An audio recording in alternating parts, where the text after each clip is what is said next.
Welcome to LexTalk World Talk Show presented by ClickAway Creators again.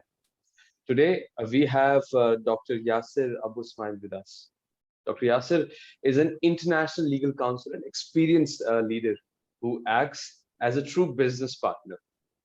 Throughout his career, he played a vital leadership role in developing agile, competent, and forward-thinking legal functions that basically enables and accelerates the sustainable and profitable growth of business. He's a very renowned name, not just in the Middle East, but in other parts of the world in the legal profession. So, without taking much of your time and without further ado, let me introduce you to the man himself. Hello, Dr. Yasser. Welcome to the show, and how are you doing today? Hello, thank you very much for the opportunity. I'm really thrilled to have this interview with you and sharing some thoughts with the audience. So thank you for the opportunity. Thank you very much, sir, for getting some time out of your busy schedule. So without wasting any more second, let me just dwell down and if you can make our viewers understand or brief us about your current job and or assignments and what is the line of business of the organization that we work for now. Fantastic. So now I'm working with the Schindler Group. It's one of the big four in the elevator and escalator business. It's a value-based company. I'm so honored of being a humble member of such a great organization with almost 150 years legacy. I joined Schindler almost 6 years plus ago. Okay, I spent all my career in international organizations, mainly from American background, multinationals, but from American background.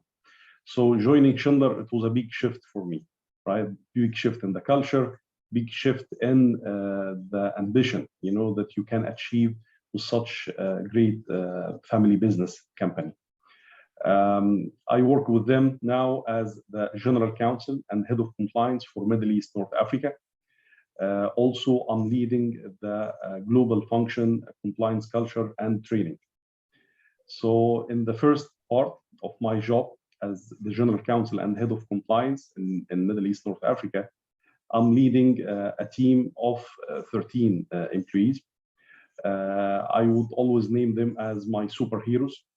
They are experts in commercial, corporate, and legal, and compliance. So it's a very diversified team.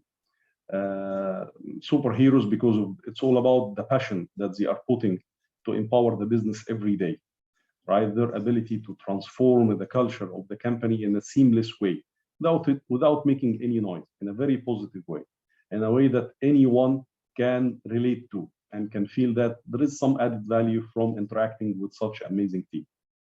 So that's it about the first part. I'm working also on the global function, compliance culture, and training.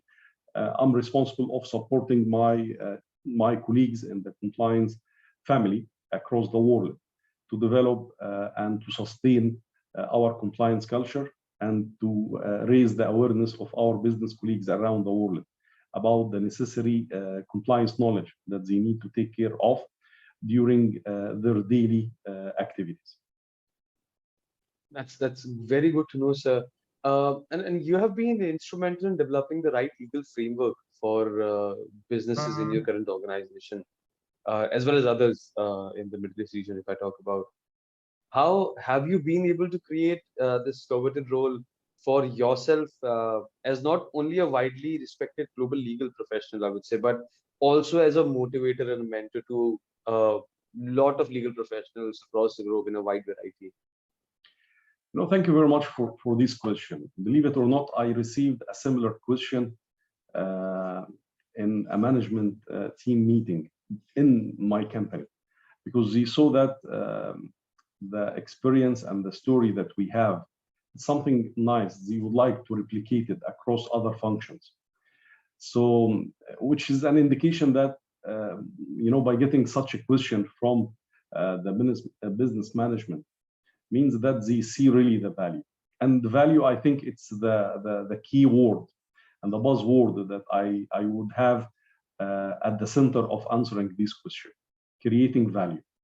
And to create a value, you need first to understand the needs of the recipient of this value. So that's why I always say my must-win battle by after joining any new team, any new organization, is to understand the business, not the business need. I need to understand the business. I need to learn about the business exactly like any business person in this organization. Feel the pain and feel the joy exactly like any other colleague. This is a starting point. Second, now using my legal and compliance antenna, right? My legacy, my experience to understand the business need of my internal customer. How can I make my internal customer more happy, more engaged, more productive, more smart, and more respectful in the market? How can I empower them? This is the aim at the end of the day. And when you apply your experience on this amazing aim and you allow people to believe that, to see it, to watch it, how you do it on daily basis, you grab their engagement. And once you have the engagement and the partnership with your internal colleagues, it's a done deal. It's not really a big deal after that. So simply, you understand the business needs, and then you apply your skills, okay, on how to plan for improving and to move the needle on each business need. Simply, what you can see, some functions, okay, and on the business side, they know what they need to achieve, okay, and they look at this target from one or two angles, mainly related to the business. But it's very normal, right, that they don't consider the legal aspect, the commercial aspect, the compliance aspect. It's not very common, to have a multifunctional leader in every single function. It doesn't work like that, right? You have specialized expert in every function, and yeah, they develop their experience based on what they have been exposed to during their career. So now your experience is not to come to judge them and to say why they don't think legal, why they don't think commercial, why they don't think compliance. No, actually, my first objective here is to allow them to see what kind of value I can add to their daily activities. Can I make it better for them? Can I reduce the hassle? Can they feel more supported, right? And this is the main concept. And I'm tackling here the principle, because once you excel the principle, you have the partnership, you have the trust, you have the respect, and you have a very enjoyable journey to start with every single function in your company. So, and then you will become like the octopus. You have many arms and many legs extended everywhere to support, right? And the more you support, the more you learn, and the more you add value. And it's becoming an endless growth journey that you will never get bored from, right? So this is the whole concept. How I did it in my company, Schindler, it was very interesting. Before I joined Schindler, I thought that, oh my God, a company with a legacy of 145 years. What I'm going to add, right? They have done everything. They have the top-notch legal department across the world, right? Fantastic people. What else you can add, okay? Joining the management team on the MENA level, give me an opportunity to first to learn the business, to learn what kind of value I can add there, right? I have witnessed that we have some losses coming from the market, and now it's my opportunity to develop mitigation actions, processes, training programs to raise the commercial awareness within my organization, to help them to cope with the pressures and the constraints coming from outside. So this was my first battle, my first journey with Schindler. And then I found that the compliance side, for example, because it's a value-based company and we are very confident about our compliance culture, we don't speak about it much. And I can tell you, this is very normal in the big organizations, right? Sometimes you focus more on the process side of the culture. And I found that maybe I can add value to grab more engagement on the compliance side, not only from the leadership level, but also even from the frontliners, our people who are representing our company every day on the ground. So this was my focus. That's why I launched a project called Project Trust. And the whole idea behind Project Trust is to build a stronger trust between the employees, each other, between the employees and the management, between the whole business team and the compliance team. And if you think about it, trust need to be earned. And with that, our journey will be around what kind of investment we mutually need to put in place to earn this trust. And this was the essence of our compliance program. And with that, we brought some fun, some entertainment, to the compliance topic. And compliance can be very dry, right? So we brought some fun, some entertainment, and also we give the message to our frontliners. I would like to hear you. I would like to listen to your compliance messages. And with that, he felt that he's respected, right? He felt that he's trusted. His voice means something. His voice can make a change, can make a difference. And once you have the full engagement from our frontliners, I can tell you, it's just a matter of time. You trigger a momentum that can just grow in a very natural way, right? And with that, you feel that you are adding value to the organization. This is how I build my spot. This is the machine that I'm working on day and night, developing myself and developing others to create and to generate more value. I hope I answered your question in a sufficient way. Yeah. Yes, you did. I mean, and what I got from the very basic plan of this is value creation. I mean, that's the very core principle of it. And from there, the endless cycle of trust brings in. And coming it from you, sir, there's no doubt about it. I mean, we all can vouch to this. So thank you very much for this. I would like to extend the mentor and the educator thing more and dwell down into that. I mean, as an educator or a strong influencer, as I mentioned, you're a round name in the Middle East now, and even in Africa and different parts of the world. How do you help transform individuals? It's the same mechanism. Okay, first of all, developing people, it's no longer a value. For me, it's a purpose. So I can tell you, I wake up every day to develop people, including myself. So this is what really energizes me. This is what makes me happy. This is what makes me smile, is to feel that I'm adding value to someone. And I can tell you, I'm working on developing this concept to understand it and to understand how to do it for almost more than 25 years. Start by a small idea, and then it goes further and further, and you club it with the experience that you are grabbing from the life. And then you can see that, yeah, I can help someone to do it better. I can help someone to build a better future. I can help someone to be more positive. I can help someone to do what he's doing, but with a more value, right? One of the things that I can claim, I focus on, and I can do it, is to see the good part of my colleagues. Okay, so I invest time to watch and to notice what's your gift. Okay, because I know that many people, they don't have enough time and they don't have the willing to take this one-on-one with themselves and to make a deep digging to understand what are their gifts.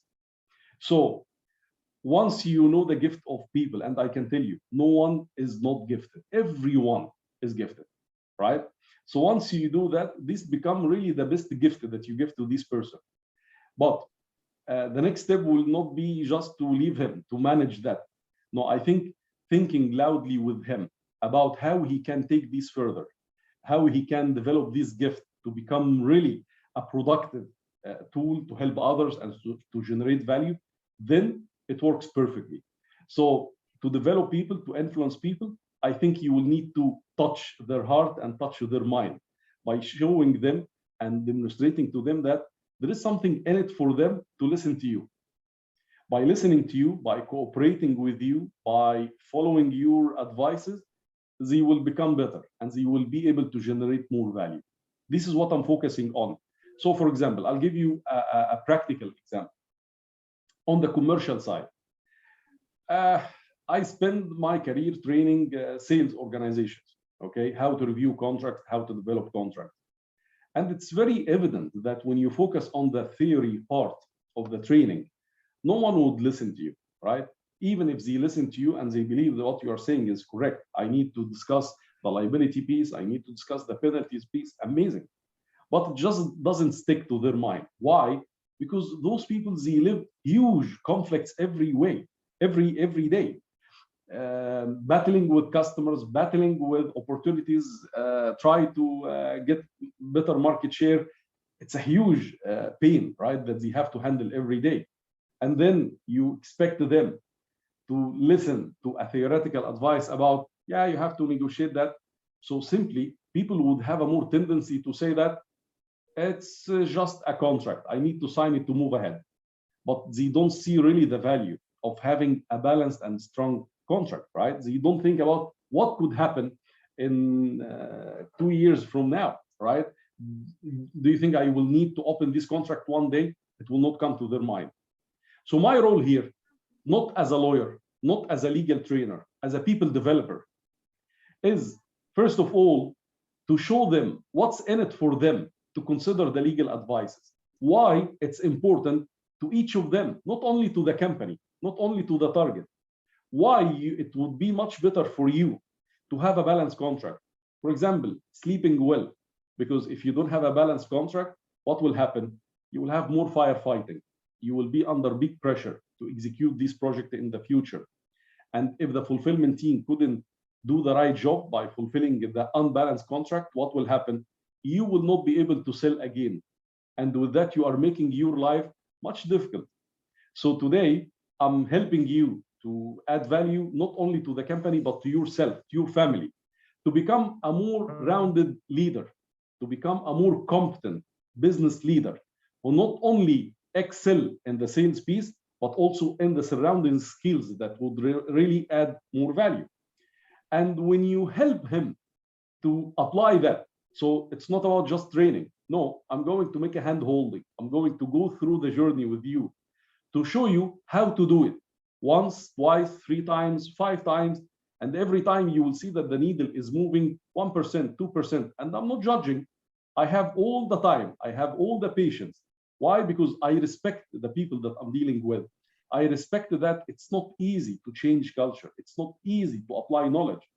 Once you develop these concepts and it become a brand for you, everyone would be willing to listen and to cooperate and to open their heart and mind for everything you say.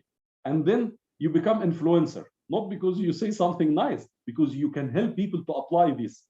And this is, I think, the most important piece, that we don't only tell people what's right, what's wrong, but we explain to them why it's needed, why it would help them, and how to apply it. I think this is a trick.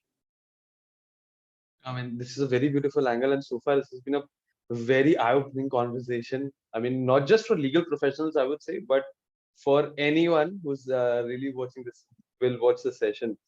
So you have had such a great journey when it comes to your professional life, and I'm definitely sure about the personal life as well. But I'll be just talking about the professional one. What are the major challenges that you have faced in your career, and how have you tackled them? I know it's a very open-ended question, but still, if you can do some justice to this, it would be really helpful for all the viewers.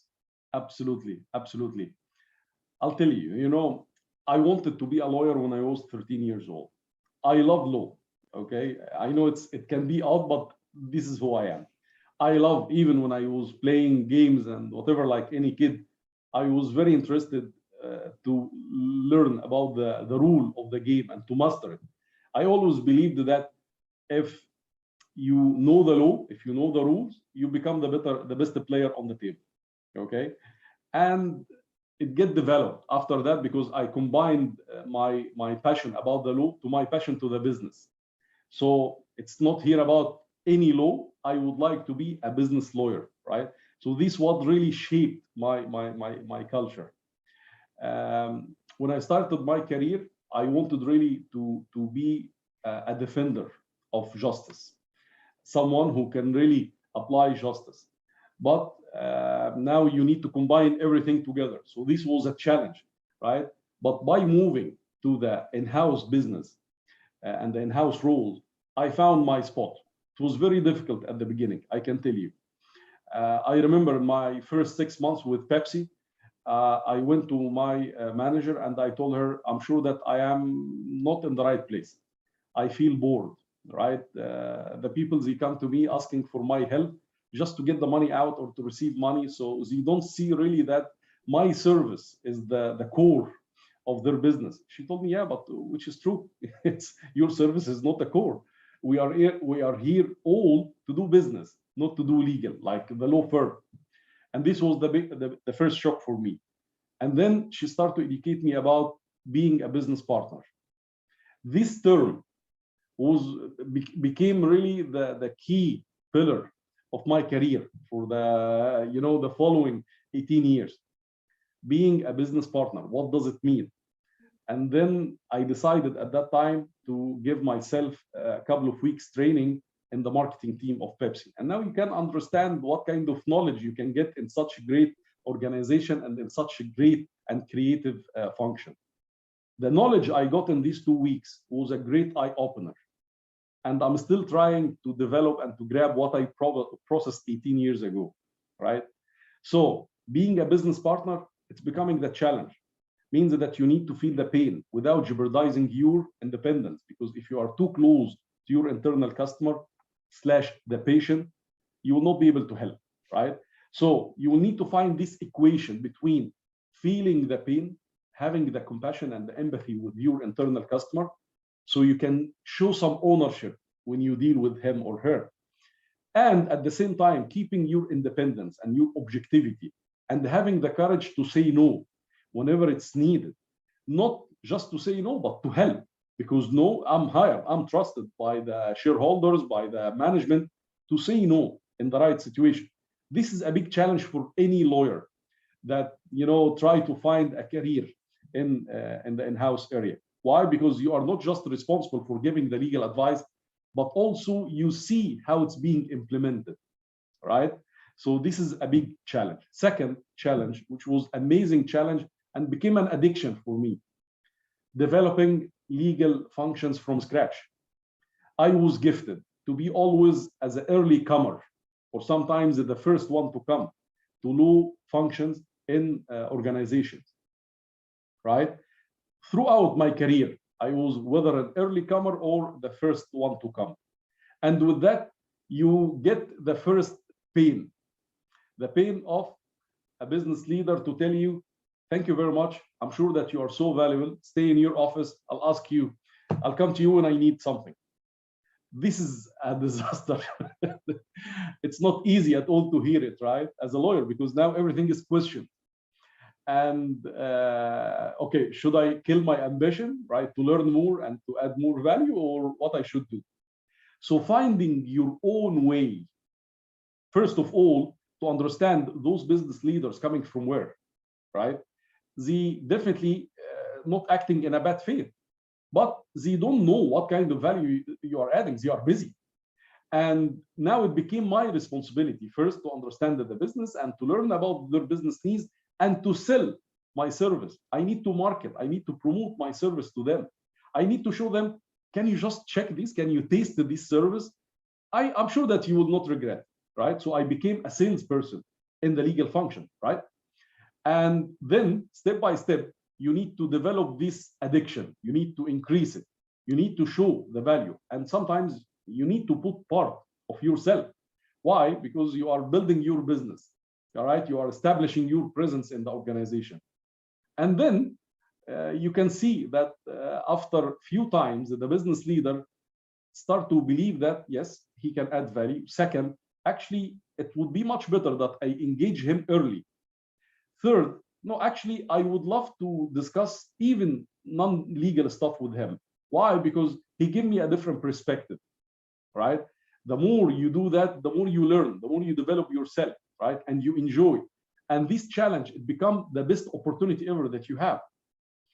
Step by step, when you get this influential central position in your company, now everyone would like to invest more in you and in your function, because it's no longer a cost, right? It's a value generating function. So simply they need to invest. whether giving you resources or asking for more help, for more support, for more project. And you can see the growth mindset that you apply here, right? So this is a challenge. Today, I can tell you, I'm not very good at maintaining, right? Why? Because I tasted this challenge and that became addiction for me even, right? I'm hooked in that. I love always to establish and to develop something from scratch. I would like to get this culture challenge, right? And that's why I name myself as a culture engineer, because it became really a hobby for me, not just and a passion to fulfill. So, in my opinion, those are the main challenges, right? So you talk about the cultural challenges, which became the biggest opportunity ever, that I can apply, right? So, and being a business partner. So that's it. I mean, I'm sorry, I was on mute. That's another thing. Some white words coming out of you. You're such a highly proclaimed communicator, and and we all can see that. And you have played a lead role in so many corporate commercial deals. Your approach could be different. What has been the motivation factor that you have passed on through your communication? First of all, I never share anything that you can find on Google. I hate to do that. I hate to share with you an information. When I communicate with people, I'd rather to connect my heart with them and to share real examples. And people, they like to hear real examples. They relate to that, right? And I believe that, yeah, I can take small examples, but they bring huge meanings. And I can bring them to the discussion, and people relate to them and they feel that, okay, I got the message, right? Second, I never underestimate my audience. Okay. So having the engagement of my audience is my priority number one. And people will not get engaged until you show them that there is something in it for them. There is a value you are going to share with them. And with that, you will find that they listen to every single word and they repeat it, right? I feel very happy when I attend events. I connect with people, and then they remind me, yeah, I heard you to say that one day, right? Or to see it in my company or in my team, that they apply some of the advices, some of the messages I shared with them before, right? So start from this. Never underestimate them. Show them that you can add value. Show them that you are real. Show them that you are authentic, right? Don't be shy of being vulnerable. That's why I don't like, to be honest, that I prepare too much script. And I don't like really to write something and to read it. No, I'm going to share what I have. And I hope that it's good enough. And believe it or not, it's always good enough because it comes from your experience talk. And you cannot find my experience in books because it's mine. I didn't share it with anyone, right? I didn't write a book on my experience. So the only way to get aspect or flavor of my experience is to listen to me. And the next point is, I think we will need always to respect the audience and to find the best way for them to receive the message. Because sometimes as a communicator, you just share it in your own way and that's it, right? You don't really care about how they are going to receive this information, how they are going to perceive it, to understand it, to process it. And I believe that it's a priority for me to go a little bit deeper here and to understand my audience and to understand about the best way to share with them this information and to show it as an attractive something to apply or even to try, right? And with that, I think you grab the mind and the heart of the people immediately at the beginning until the end. And people, they would love to do it again and to come to listen again. And the more time you get with your audience in any platform, I think the more value you can add. So it goes back to the same point that we started with, adding value through a better and more effective communication. That's really wonderful, Dr. Yasser. There are a lot of nuggets that I guess me and our viewers can pick out of this discussion. As you can see, everyone, We are having such a great discussion today, and we actually want to extend it, but we are sort of short on time because Dr. Yasser is a really busy week. But if he allows, we are going to ask him the last question of the session, which will finally become the showstopper for today's show. It's about what would be the advice you would like to give to debutant legal professionals who are about to embark on a career in the corporate sector. It's an amazing question, and I always love to repeat that. First of all, having a plan, right?